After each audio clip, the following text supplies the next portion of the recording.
Maksudnya, kalau engkau ingin selalu bersama rahmat Tuhanmu, aku tidak akan tinggalkan, maka pastikan, kuatkan pada dirimu, jadikan seluruh aktivitas hidupmu itu akhirah. Akhirah. Tujukan karena kepentingan akhirat. Ya, tujukan. Ya. Kamu sebentar di dunia, besok lusa akan pulang. Di akhirat tidak akan pernah terpisahkan lagi. Ya. Akhirat sifatnya abadi. Karena itu kalau tidak akan pernah ditinggalkan oleh yang menguasai langit dan bumi, maka kata Allah, jadikan semua aktivitasmu itu orientasinya akhirat. Akhirat. Dan itu lebih baik daripada engkau memprioritaskan ula dunia. Pelan-pelan. Pelan-pelan. Lihat prinsipnya, lihat prinsipnya. Nabi SAW diminta oleh Allah, kalau seluruh aktivitas Rasulullah SAW, bukan cuma sholatnya, puasanya, zakatnya, tapi semua aktivitas hidupnya, dari bangun tidur sampai tidur lagi, diniatkan seluruhnya untuk kepentingan akhiratnya. Kalau kepentingan akhirat tidak ada yang lain kecuali ibadah. Ibadah itu artinya karena Allah. Makannya karena Allah, minumnya karena Allah, bekerjanya karena Allah, aktivitasnya karena Allah. Maka jaminan yang diberikan oleh Al-Quran, ini jaminan Quran langsung. Allah bersumpah pada orang-orang seperti ini, Allah tidak akan tinggalkan dirinya. Baik dia dalam keadaan senang ataupun dalam keadaan sulit apapun. Ini maksudnya.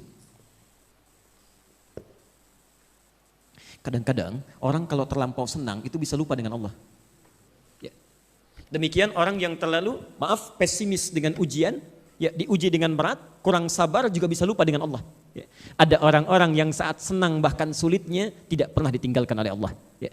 Ada orang mengajak pelaku maksiat saat sedang senang, oh kamu sedang promosi jabatan, traktiran yuk, kumpul. Tiba-tiba minuman tidak jelas, dia arahkan pada yang lain. Daripada kumpul-kumpul seperti ini, lebih baik kita makan satenya sambil ta'lim yuk. Ajak kumpul.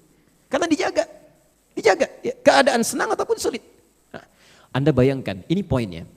Bila seorang nabi saja, Rasul yang mendapat wahyu, berita dari Allah, mendapat jaminan surga tertinggi, masih diminta oleh Allah untuk memprioritaskan akhiratnya, maka bagaimana dengan kita yang bukan nabi, bukan rasul, dan yang belum jelas surganya? Karena itu jika kita ingin dilindungi oleh Allah, dijaga dalam keadaan senang dan sulit, maka coba dekati Allah. Sebaliknya, renungannya adalah kalau sampai hari ini kita merasa kok perlindungan Allah belum datang, ketenangan belum tiba, barangkali belum cukup cara mendekat kita kepada Allah sehingga Allah belum menyertai kita dalam situasi senang atau situasi sulit kita. Jelas sampai sini? Kalau semua itu sudah didapatkan, maka hati akan terasa lapang, enak, nyaman sekali. Yang dekat dengan Allah itu enak, Pak, Bu. Enak luar biasa. Ya. Karena dekat dia paham, dia yakin. Contoh, saking yakinnya dengan Allah ketika diberikan musibah, sesulit apapun, dia yakin Allah tidak mungkin memberikan musibah kalau dia tidak sanggup menjalaninya. La yukallifullahu nafsan illa wus'aha. Silahkan ya Allah, mau dikasih seberat apa lagi? Ya. Ketika Nabi sudah keluar kata-kata seperti ini, Masya Allah, Allahu Akbar, diusir dari Mekah, pergi ke Taif, dilempari oleh orang Taif, terluka kaki beliau, terluka tangannya, terluka keadaan dirinya, dilindungi oleh Zaid bin Thabit, terluka juga. Anda bayangkan, tiba-tiba beliau dengan Zaid beristirahat di bawah naungan satu pohon. Malaikat turun, malaikat Jibril, gak main-main, malaikat Jibril. Kata beliau, angkat tanganmu ya Rasulullah, mohonkan kepada Allah, saya akan angkat bumi Taif dan menghimpit mereka yang telah menganiaya engkau itu. Apa kata Nabi? Perhatikan kalimatnya.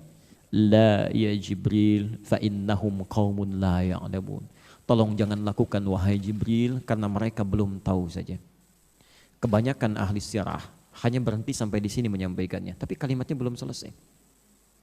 Ketika sudah sampai pada puncaknya, perhatikan saking lapangnya jiwa beliau, tahu kalau Allah mau dilempari pun oleh siapapun, kalau Allah sudah berkehendak, tidak ada kecuali itu ada kebaikan di dalamnya.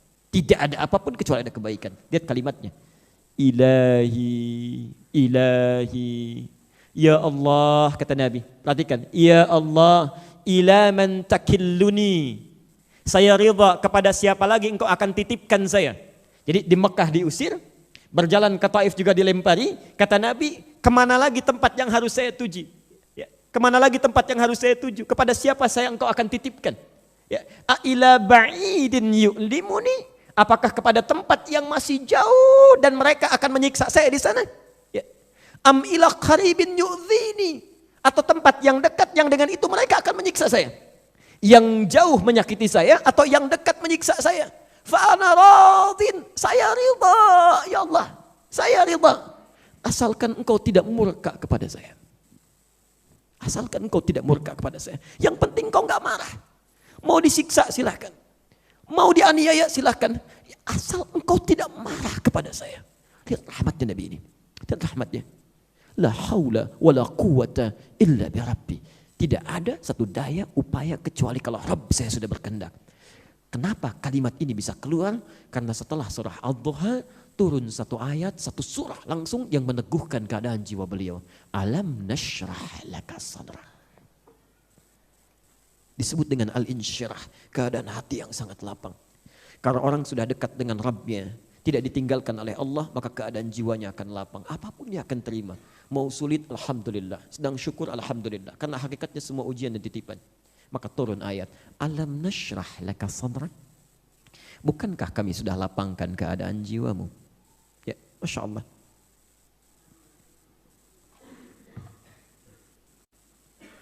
Wa wada'na anka wizrak.